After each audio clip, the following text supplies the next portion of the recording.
चला नमस्कार. जर आता पॉलिटी आर्टिकल्स लक्षात राहत नसतील तर आता टेन्शन घ्यायचं काम नाही, कारण आपण तुमच्यासाठी एक खतरनाक अशी पेड PDF घेऊन आलेलो आहे पॉलिटी आर्टिकल्स ट्रिक्सची, ज्यामध्ये आपण संपूर्ण आर्टिकल्स कवर केलेले आहेत 1 पासून 360 पर्यंत. तसेच आपण पंचायत राजचे 243 A पासून ते 243 ZG संपूर्ण आर्टिकल्स पंचायत राजचे सुद्धा आपण ट्रिक्सनुसार कवर केलेले आहेत.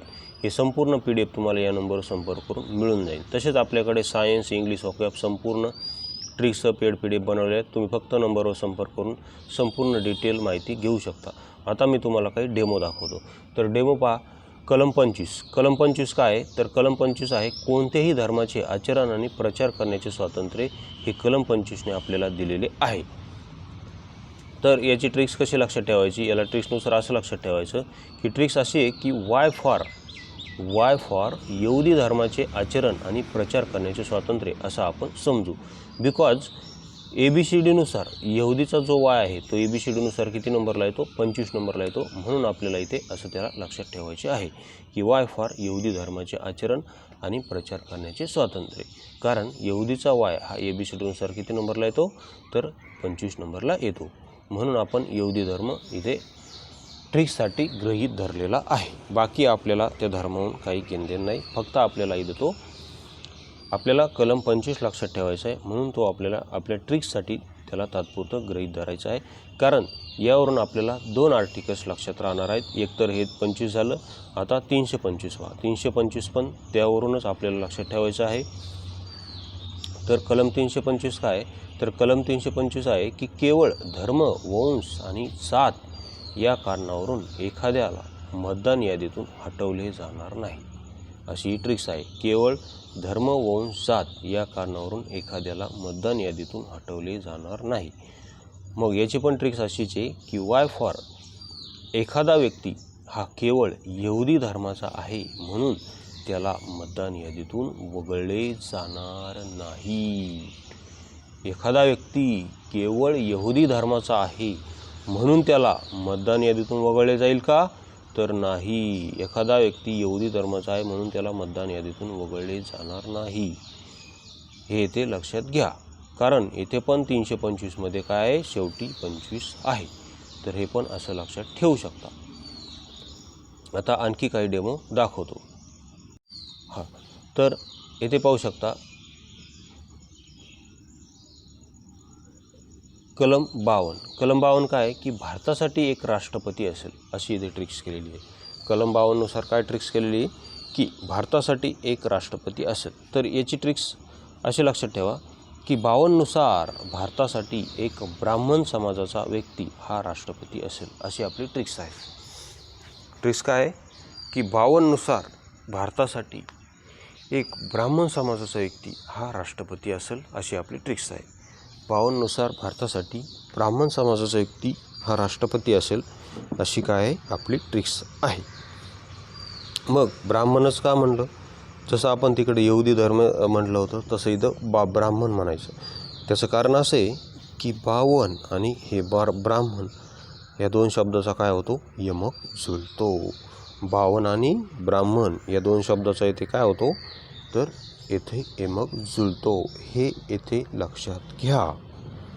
मग आता तुम्ही समजा डिस्कशन करायला तुम्ही आणि तुमचे मित्र, त्यानं तुम्हाला विचारलं, सांग बरं की असं कोणते कलम आहे ज्यामध्ये भारतीय राष्ट्रपतीची तरतूद केलेली आहे? कोणत्या राज्यघटनेच्या कोणत्या कलमनुसार भारतासाठी एक राष्ट्रपती असेल अशी तरतूद केलेली आहे?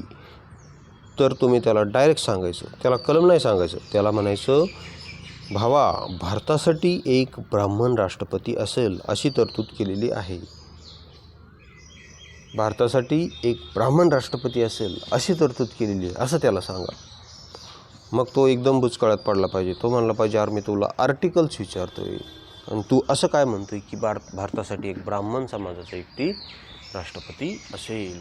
मग तुम्ही साधा सांगायचं, ते जो ब्राह्मण शब्द आहे त्या ब्राह्मणमध्येच ते आर्टिकल्स काय आहे? दडलेलं आहे असं तुम्ही त्याला सांगायचं.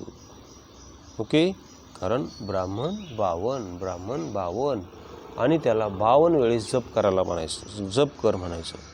52 ब्राह्मण असा 52 वेळेस जप कर म्हणावं त्याला.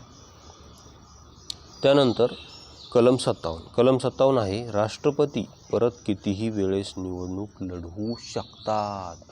राष्ट्रपती जे आहेत ना आपले, ते त्यांच्या आयुष्यात कितीही वेळेस निवडणूक लढवू शकतात, कितीही वेळेस, त्यांना लिमिट नाही. मात्र अमेरिकेत असं आहे का?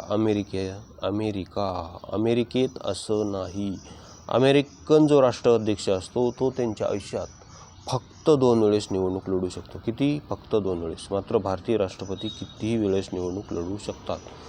म्हणून त्याची ट्रिक्स अशी केलेली आहे की 57मध्ये शेवटी 7 वरून आपण ट्रिक केलेली आहे.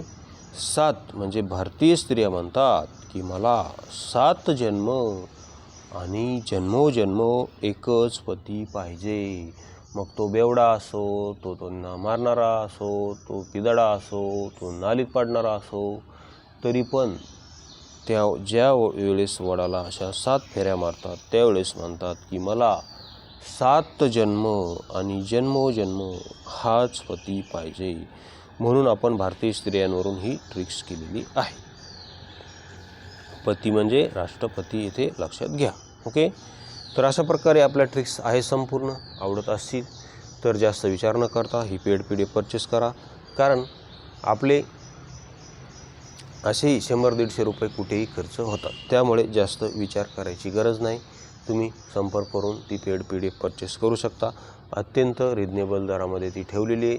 तुमचा पॉलिटी विषयाचं टेन्शनच त्या PDFनं काय होणार, मिटून जाणार. तसेच त्यावर पंचायत राजची एक 45 पेजची PDF आहे, ती पण तुम्हाला त्यावर फ्री मिळेल. आणि आपली ही पॉलिटीची जी मेन PDF आहे ही 102 पेजची आहे, ज्यामुळे कारण आपण संपूर्ण आर्टिकल्स त्यामध्ये कव्हर केलेले. तसेच आयोगाचे PYQसुद्धा त्यामध्ये ॲड केलेले, त्यामुळे ती PDF 102 पेजची झालेली आहे.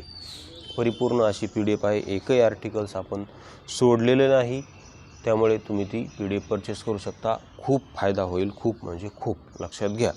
तसेच आपल्याकडे सायन्सची पण आहे, इंग्लिश व्होकॅबची सुद्धा PDF आहे. तसेच MPSC ट्रिक्स या नावाने आपले टेलिग्राम चॅनल आहे, ते जॉईन केले तर जॉईन करा. व्हिडिओ पाहिल्याबद्दल धन्यवाद.